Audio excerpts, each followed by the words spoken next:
Hi, welcome. So nice to be here with you all and out there on YouTube. I'm Tanya Wiser. I've seen some of you, but maybe not all of you. So nice to meet you. I am a teacher trained under Gil and Andrea Fella. I teach here on Thursday nights and in the Eightfold Path program. So come on by Thursday night if you're ever in the mood for coming, doing Dharma, and then meeting in small groups and talking about the Dharma topic. That's sort of the unique feature of Thursday nights. It's a nice place to connect with Sangha. So I'm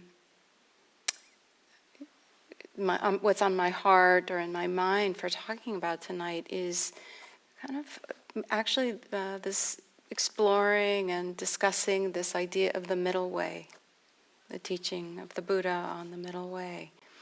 And for me, maybe one of the key ways of describing being on this middle path is being available.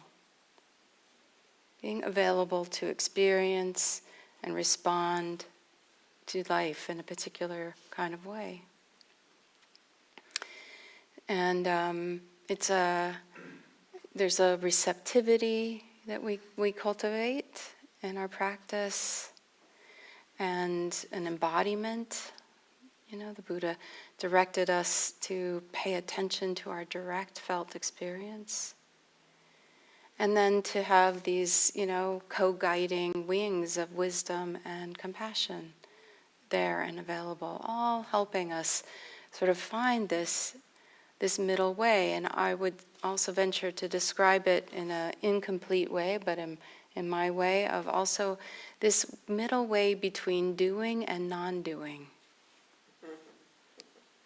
Something that's not exactly doing and certainly not exactly non-doing. So this word available maybe will come up frequently as I explore my reflections with you.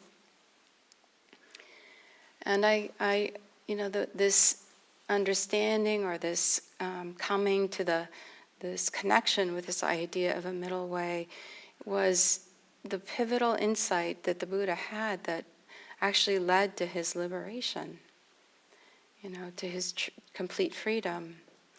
And, as many of you probably know, the story goes that, he started his life in, with a lot of luxury, a lot of indulgence, sensual pleasures, and, sort of a protected lifestyle. And then he left his home and his family to pursue freedom. He wanted to have a different kind of experience of life. And his first teachers were teachers who taught concentration practices, these very refined states, mind states. Can be quite pleasant and beautiful abidings.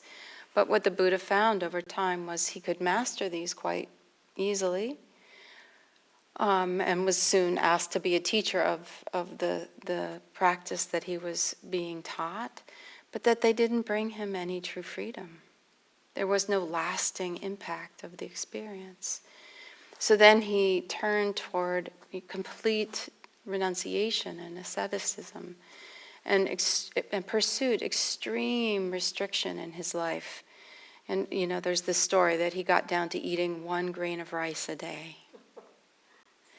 So, and sleeping on, nails and all kinds of things that they practice to try and learn how to endure pain and to not indulge oneself in any sensual pleasures.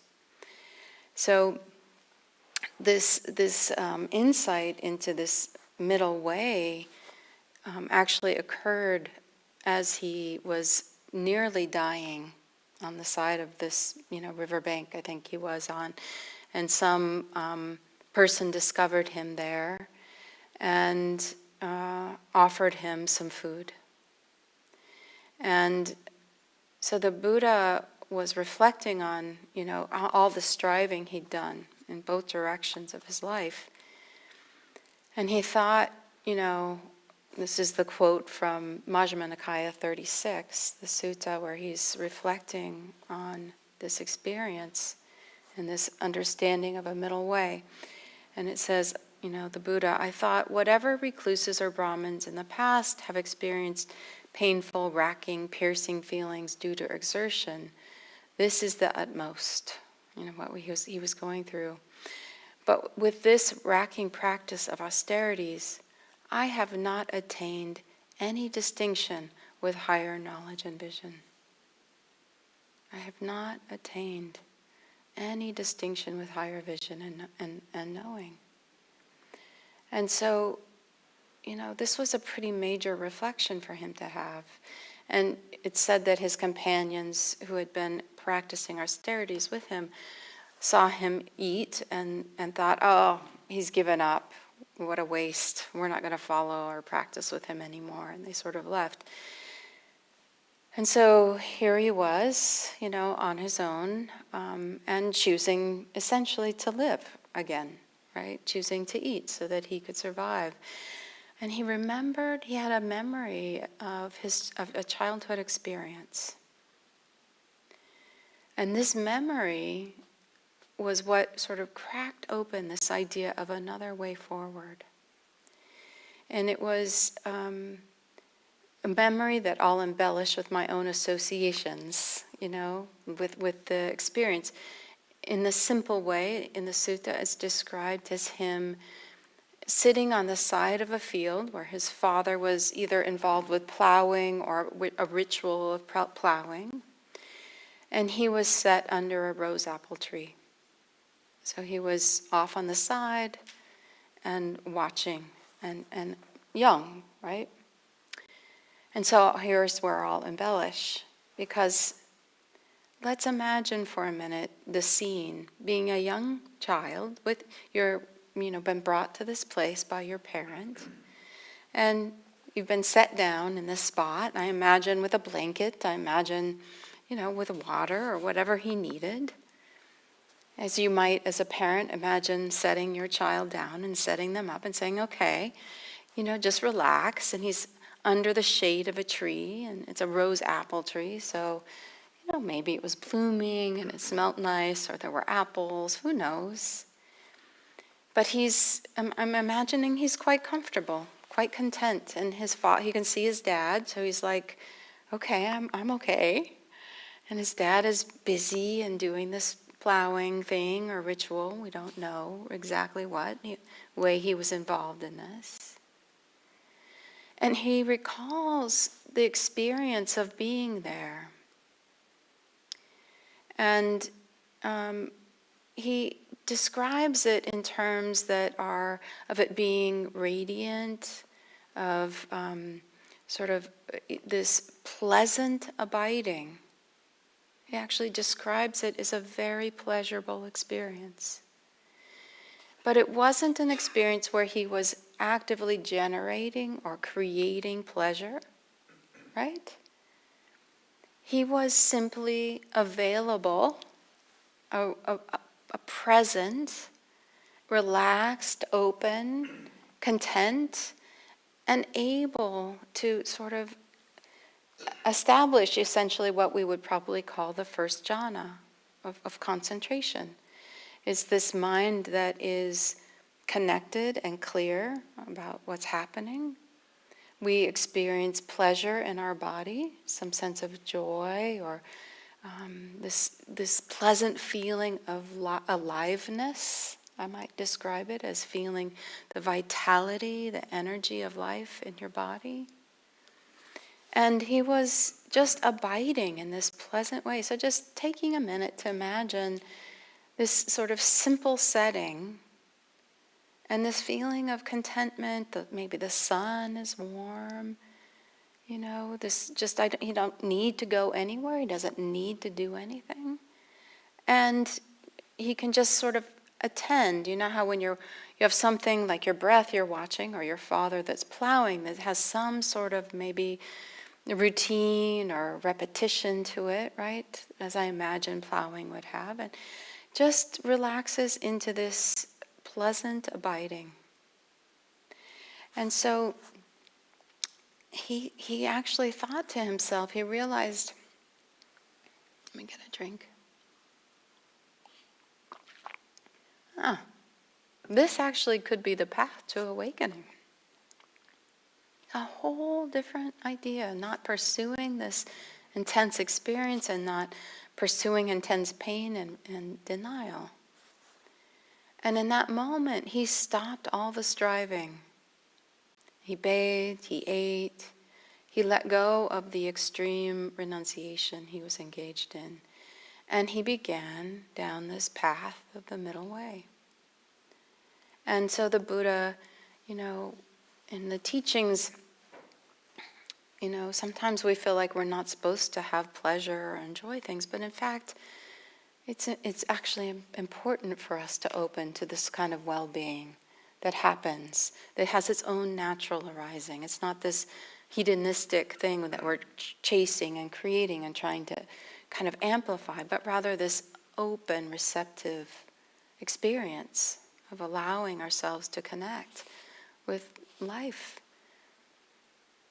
in the moment and how it feels in the body, letting ourselves rest in these ways.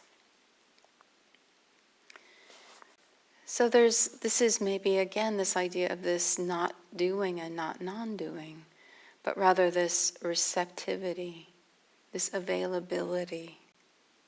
Maybe even taking a moment right now to turn your awareness inward and just see what happens to open up, to be available to experience whatever sensations of uplift or life or energy or the breath you can receive right here. Can you touch into an experience that feels receptive, available, contented? Is it enough? Can it be enough to open up in this way?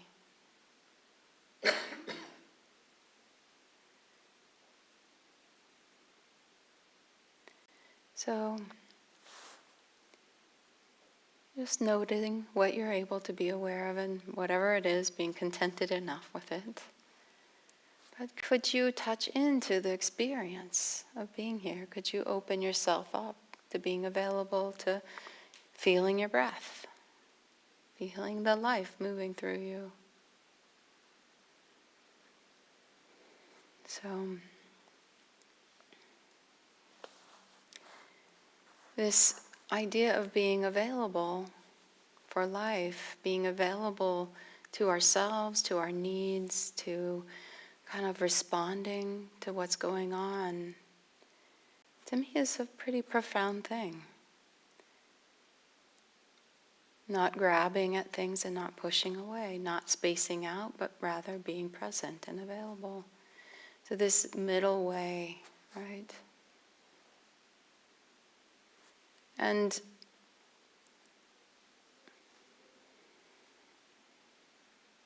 maybe another word I could use is this kind of intimacy, a willingness to be touched by what's happening in the moment, touched by the sensations, touched by the impact of a thought or an experience, available, here.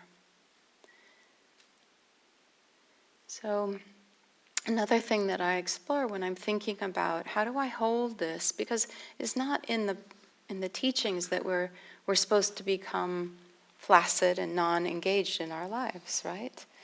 And yet there's also teachings that say just let things be the way they are.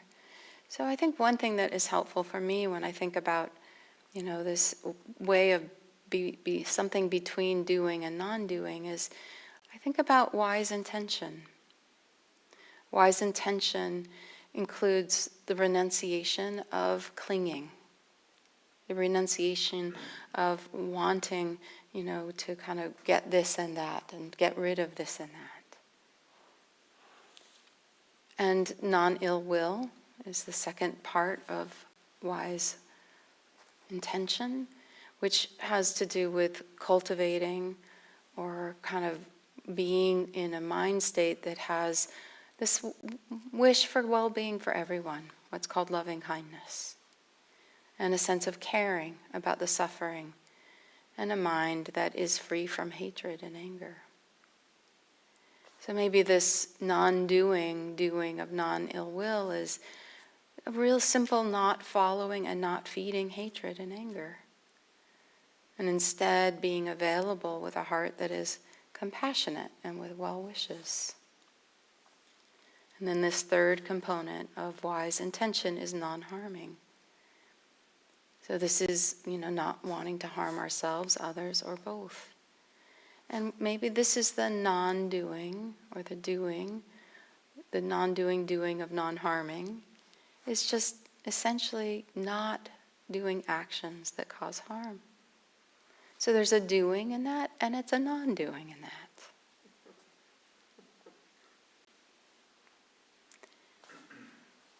So this Buddha's moment of the under the rose apple tree moment, this kind of natural state that arises also, let's put that in perspective. This is something that naturally arose, right? And states of concentration will naturally arise when we are present for our experience in a particular doing, non-doing way. And this is what helped him in his practice. And, at some point in my own practice, I recognized I had experiences in my childhood, too, that helped me when I was having difficulty on the cushion. When I was struggling on a retreat. And I remembered in my childhood, it was experiences of going on a boat with my father when he was fishing. Now, I didn't fish, but I would go on the boat with him, and I would just lay on the seat. And I would just be listening to the sounds and feeling the rocking of the boat and the sun. And I would do it for hours, just hours. And I wasn't anxious to get back or to do anything. I was just in this state that reminds me of the Buddha. What he was doing, sitting, under the rose apple tree. And that was so helpful for me to connect with my own memory. And so I wonder, I just would invite you to think about, maybe you too have had some moments that naturally arose in your life that were like this, where you were just resting down, resting back, and available, that you naturally accessed this sort of quality of being, quality of presence.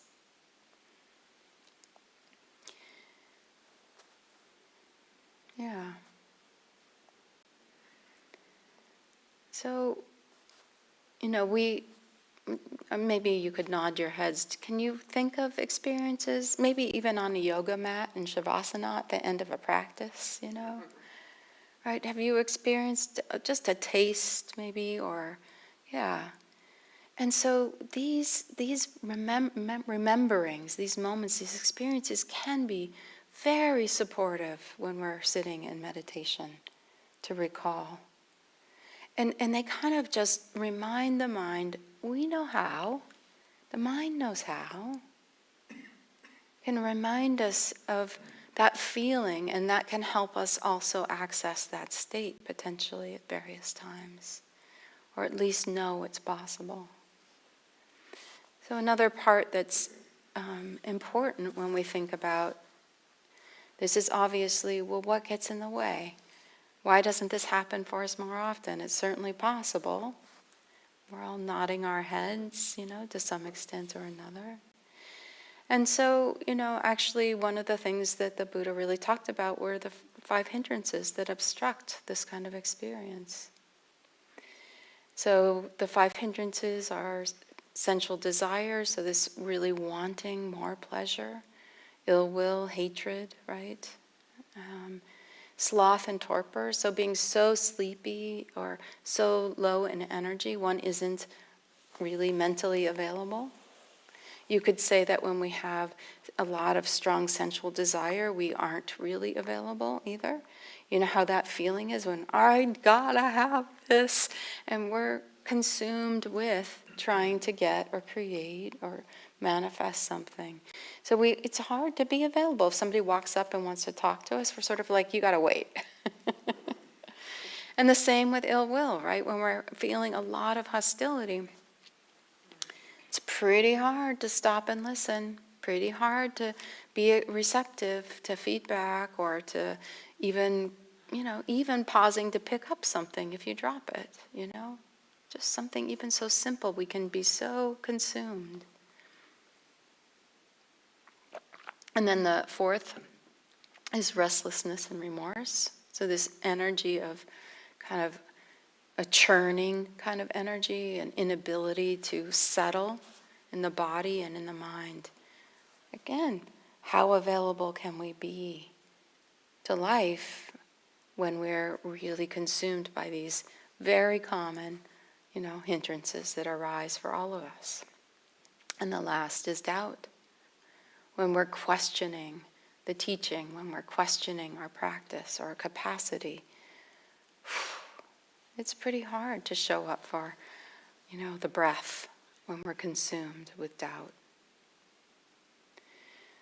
And so one of the similes that the Buddha uses to describe these hindrances and the impact that they have is he talks about a river and the flow of water.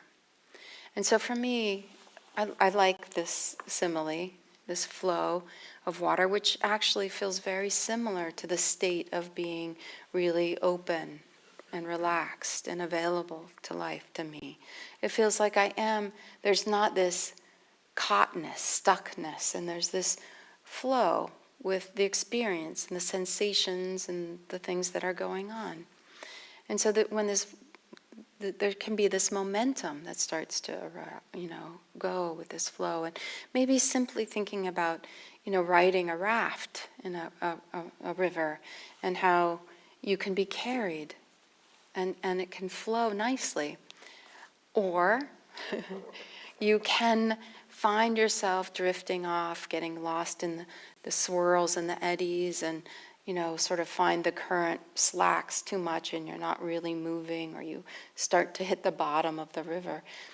And then this flow is interrupted.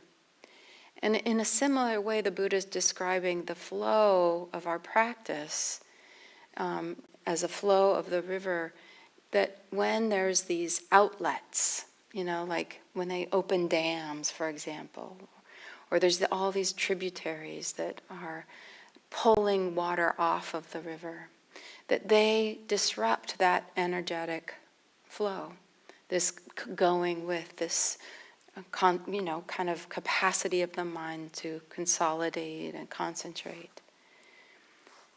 And so this is what he compared the hindrances to, is these outflows, that they start to siphon off what? Really awareness, right? Our capacity to be available with awareness. They siphon off our minds that can imagine and storytell and that, gets caught in thinking. And that energy affects the flow. And so just even in my meditation tonight, at one point, I was sort of thinking a little bit about the talk, and this or that. And then I sort of, recognized I was kind of in this thinking space and not just available and present.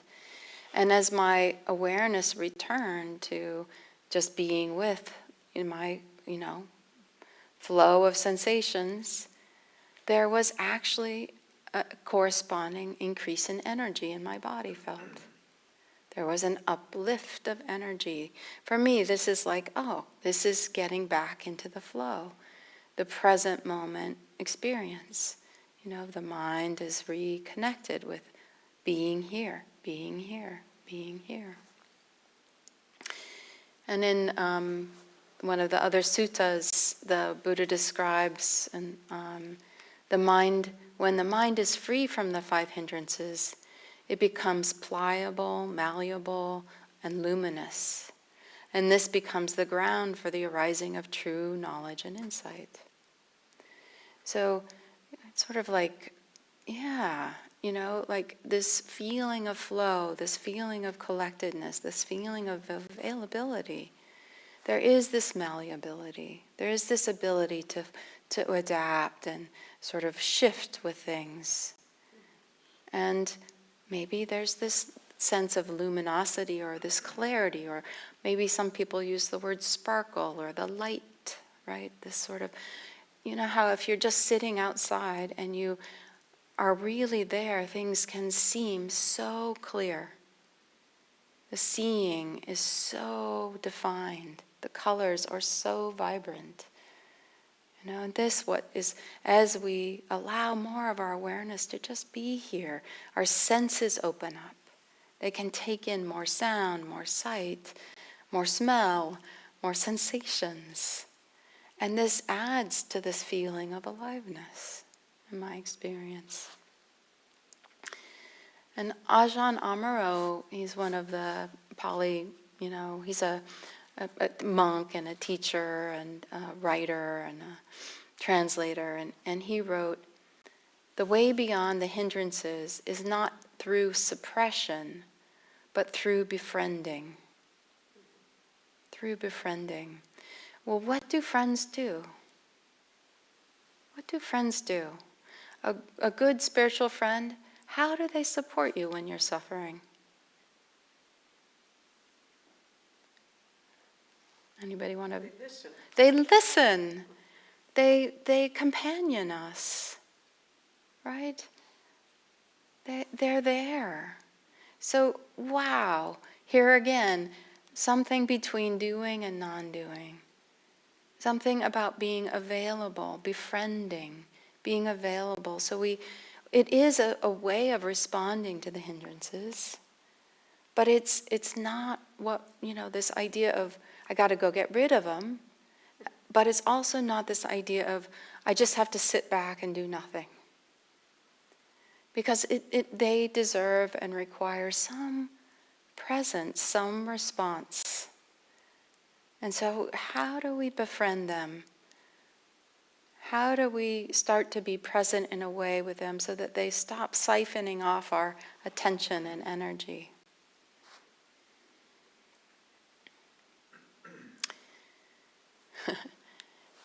So another really important part of this is this idea of embodiment, right? To be in our bodies. Here's a quote or a thought. We're not heads on sticks. We are sensing, feeling bodies. And this practice is not just about working with our thoughts. It is actually about how we live and how we are and connected to our body and our mindfulness. And mindfulness of the body is the one thing the Buddha said you have to practice. It is foundational for us. And Tara Brach writes, "Embodied presence is the ground of loving, the very essence of wisdom and compassion." So when we're in the body and we're connected to the body, we're connected to what's real. We're connected to nowness. And it could be nowness of fear, and it could be nowness of love, and any of it can all help us be present and awake and available.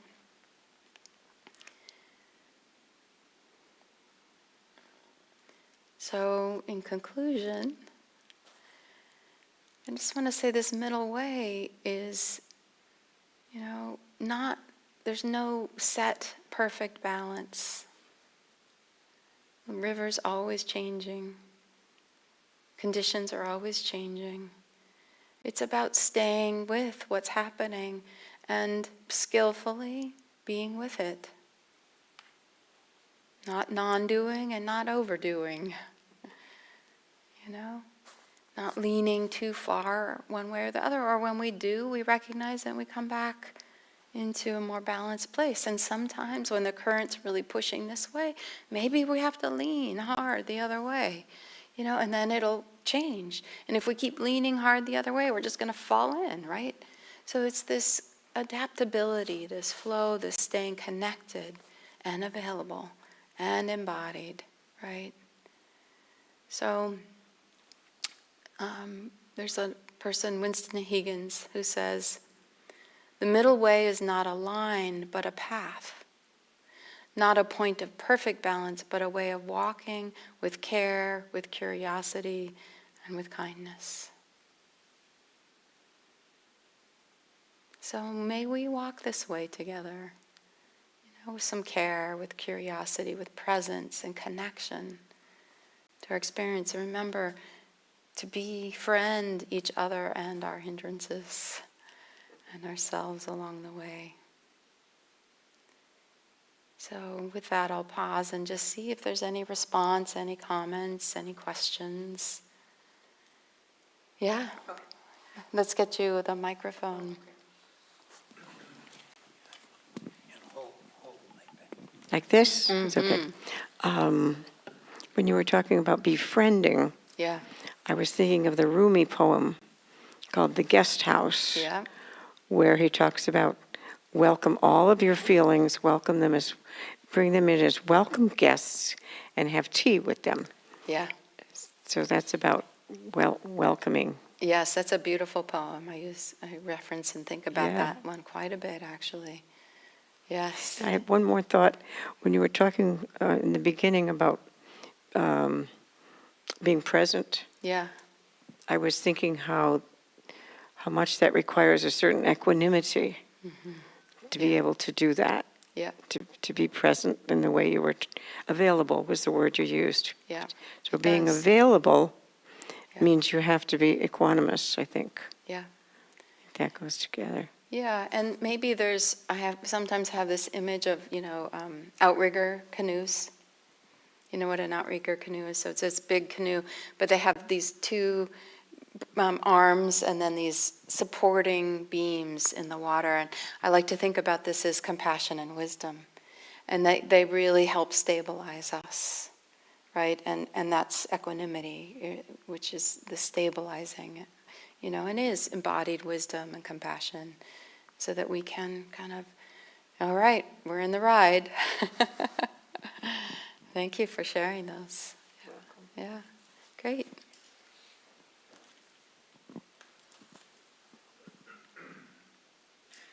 Thank you so much. Thank you so. Yeah. Green light on? Maybe just turn the volume up? Oh, yeah. Okay. Thank you so much for sharing the middle way path. I love it. In the middle of doing and non-doing.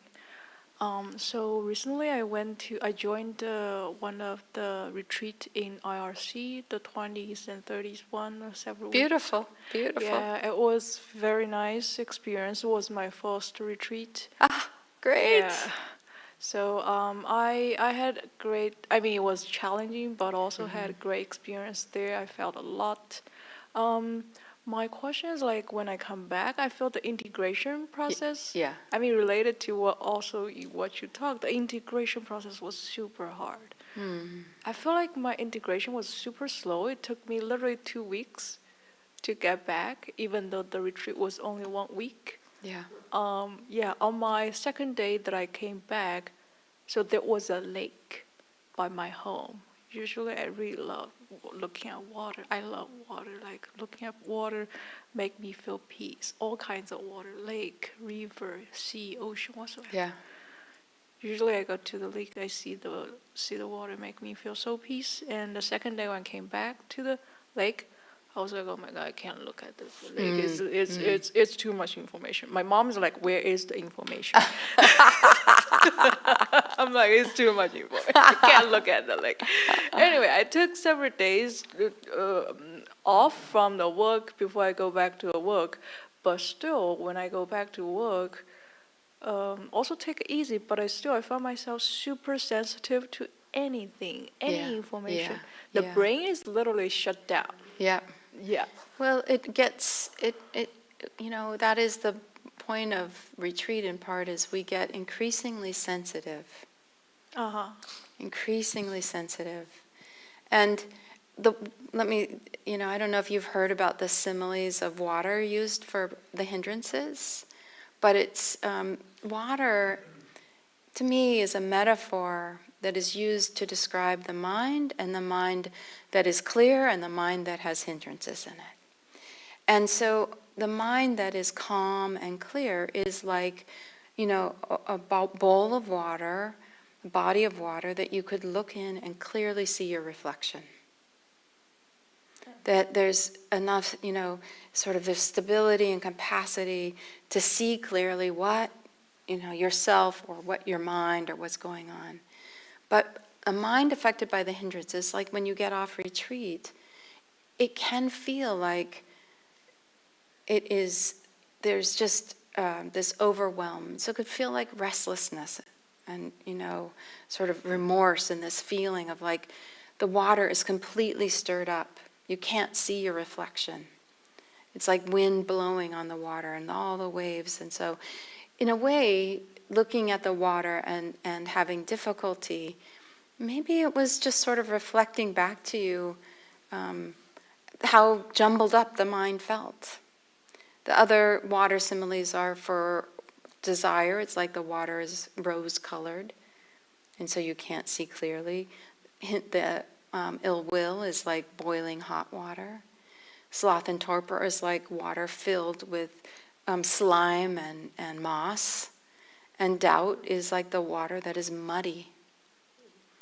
And so it's like, this beautiful connection you have with the Dharma here, I think, and noticing, in a way, you're seeing your own mind. You're seeing the water, and you're noticing your own mind's reaction to sort of life and all the stuff that's happening around you.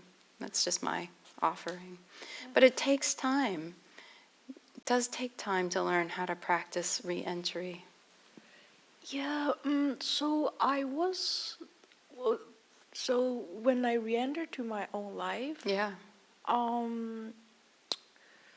Because I get so sensitive when I work, and like I notice my body tense up when I'm thinking, right? When I'm Yes. concentrating. Yes. I noticed it immediately tense Yes. up, like the body get heat when I think. Yes. Which is good because I could notice this. Yes. But on the other side, I do need to think. Yeah. So I feel there is a conflict between this practice and the using it in my normal life, and I believe it should be able to help me with my normal life, but I'm so confused by this conflict, and because of this confusion, I feel like really need some teacher's guidance on this. Yeah. Yeah. Yeah. Yeah. Absolutely. It's hard to find this kind of balance, and and it's hard to notice maybe even like the hindered reaction to the mind and the body's response to being back in busy life where you're thinking. You're having what you might call a double hindrance attack, perhaps, where your mind is getting all stirred up, your body is impacted, you're feeling the heat, and then you don't like it. My guess is you don't like it. So you have, restlessness and worry, and then you have the hindrance added of ill will on top of it, not liking. And so, what we start to learn how to do over time is, okay, this is the impact, of course. I got so settled and so attuned, and now I'm noticing all these things I don't normally notice. Can I just befriend my experience and not add to the difficulty by wishing it were different, or wanting to get through it, or sort of struggling with it, or doubting your practice, afterwards. And trust that over time, you will find your way to be with it all. And we can't, you're right, we're householders. We have the choice, we could go become monks or nuns and renounce our daily lives, but we don't have to. Yeah. We can live in this world and find our way. Yeah, I think I always think and believe mindfulness should be helping with our life in every single aspect. Mm-hmm. And yeah, that's the whole, it is designed in that way. It works in that way, and It should. does. Yeah. It So, does. Yeah. Thank you. Thank you.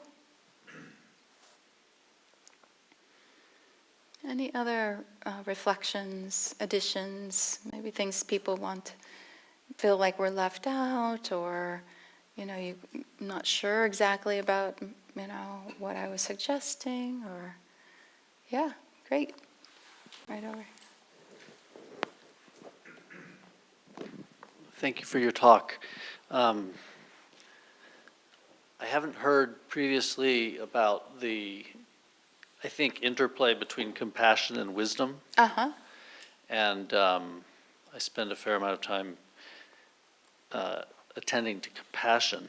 Yeah. And I'm just trying to integrate the addition of wisdom, and wondering if you have more words to say about that. Sure. I imagine it's a huge topic, but. Yeah, so I'll try and be super simple about it. First, it's often called the two wings of awakening. That to fly, to sail, we need both the wisdom and the compassion. And the thing about wisdom in the Dharma is that it's the wisdom that we earn through direct experience. It's the wisdom that took you to the practice of compassion. It's the wisdom that in you that knew this was harming. I'm harming myself, I'm harming others. I don't want to do that anymore. It's that kind of wisdom. And that kind of wisdom that, requires direct engagement with the teachings of the Buddha, and then noticing what is revealed. It's that kind of wisdom. Yeah, I think I hear you. Thank you. Yeah. So it's good to, it's good to sort of start to maybe recognize the wisdom that is operating with you in the compassion world. And it is good to be attuning to the balance. Because it is, and as in all things, it is easy to go too far one way or the other. Too much wisdom, and it's too harsh and cold and, brittle. Too much compassion, and it's soft and mushy, and we get lost.